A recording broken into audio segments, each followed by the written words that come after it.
La Corpana. Por Emilia Pardo Bazán. Infaliblemente pasaba por debajo de mi balcón todas las noches, y aunque no la veía, como ella iba cantando barbaridades, su voz enroquecida, resquebrajada y aguardentosa, me infundía cada vez el mismo sentimiento de repugnancia, una repulsión física. La alegre gente moza, que me rodeaba, y que no sabía entretener el tiempo, solía dedicarse a tirar de la lengua a la perdida, a quien conocían por la Corpana, y celebraban los traviesos, con carcajadas estrepitosas, los insultos tabernarios que le hipaba a la faz. Cuando me encontraba en la calle a la Beoda, volvía el rostro por no mirar a aquel ser degradado. No solamente degradado en lo moral, sino en lo físico también. Daban horror su cara bulbosa, amorotada, sus greñas estropajosas, de un negro mate y polvoriento, su seno protuberante e informe, los andrajos tiesos de puros sucios que mal cubrían unas carnes, color de ocre, y sobre todo la alcohólica tufarada, que esparcía la sentina de la boca. Y, sin embargo, en medio de su evidente miseria, no pedía limosna la Corpana. Aquella mano negruzca no se tendía para implorar. Los que tenían el valor de ponerse al habla con ella, de eso precisamente la oían jactarse, de que se valía sola, de que vivía, y se embriagaba a cuenta de su trabajo. Su trabajo. Parecía increíble. La arpía encontraba labor. Ya que de algún modo hemos de decirlo. Trajineros y arrieros, que incesantemente cruzaban el pueblecillo, llevando sus recuas cargadas de pellejos de mosto, cueros o alfarería vidriada. Mendigos, transeúntes que corrían tierras, espigando la caridad. Jornaleros que acababan de gastarse, en la taberna parte del sudor de la semana. Mozallones desvergonzados que salían de Tuna, y se recogían antes del amanecer, temerosos de una tolena de sus padres. He aquí los que ofrecían a la Corpana, entre bisuntas monedas de cobre, fieras furribandas con las cinchas de los mulos, puñadas entre los ojos, puntillones de zueco y bofetones, de los que inflan el carrillo.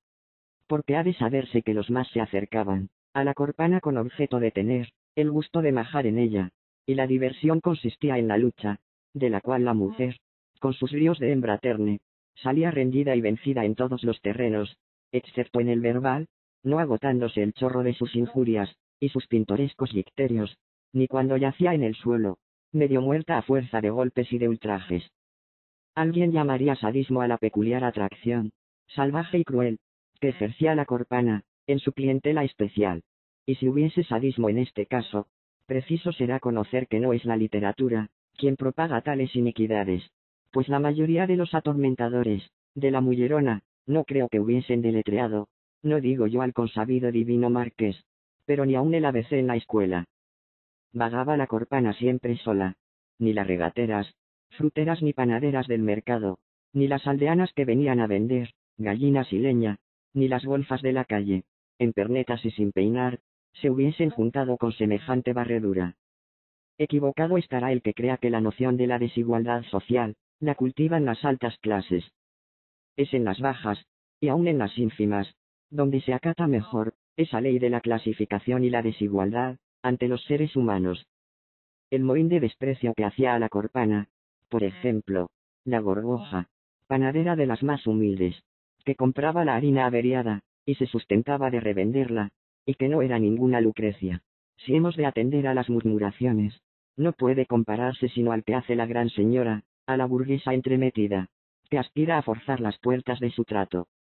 A bien que la Corpana, altanera a su modo, digna a su estilo, no se acercaba a ninguna de aquellas desdeñosas, se contentaba con soltarles, a distancia, una ristra de insultos. Lamelonas, porcallonas, no tenéis falda en la camisa. ¿Y cuál sería el grado de desprecio que inspiraba la Corpana, que ni aún se dignaban cruzarse con ella? Reían entre sí, escupían de lado, se limpiaban con el delantal y después aparentaban, diplomáticamente, no haberla visto ni oído. Indescriptible fue el asombro de la gente, cuando un día apareció la Corpana llevando de la mano a una niña. Y no a una niña del arroyo, no a una de esas criaturas enlodadas y famélicas, hoscas y escrofulosas, que representan, para tantas pobres mujeres, el fruto ansiado de las entrañas, sino una especie de señorita gentil y encantadora, rubia y blanca, vestida con esmerada pulcritud.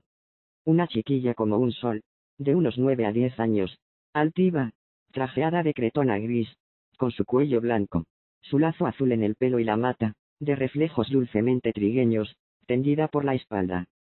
La extrañeza, elevada a pasmo, se reflejaba en los cándidos ojos, de violeta de la flor de lino, que la pequeña alzaba hacia su madre. Porque todo el pueblo lo sabía a la media hora. La chiquilla era hija de la Corpana, recogida, criada y educada en casa, de una hermana mayor de la perdida, que tenía tienda allá en Puentemillo, y que acababa de morir súbitamente. Los herederos, los sobrinos legítimos, devolvían a la loba la inocencia lodezna, y allí andaban las dos, madre e hija, todo el día de la mano. La borracha, sin borrachera. La criatura, atónita y encogida de miedo a algo, no sabía ella decir a qué. Sus mejillas palidecían, su boca se contraía, sus manos se ponían color de sebo, su vestidito planchado se ajaba, y a la semana siguiente, había adquirido el aspecto sórdido, de las pobretonas.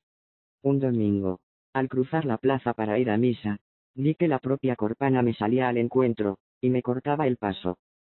No temí la racha de injurias que hasta involuntariamente, expelía aquella boca.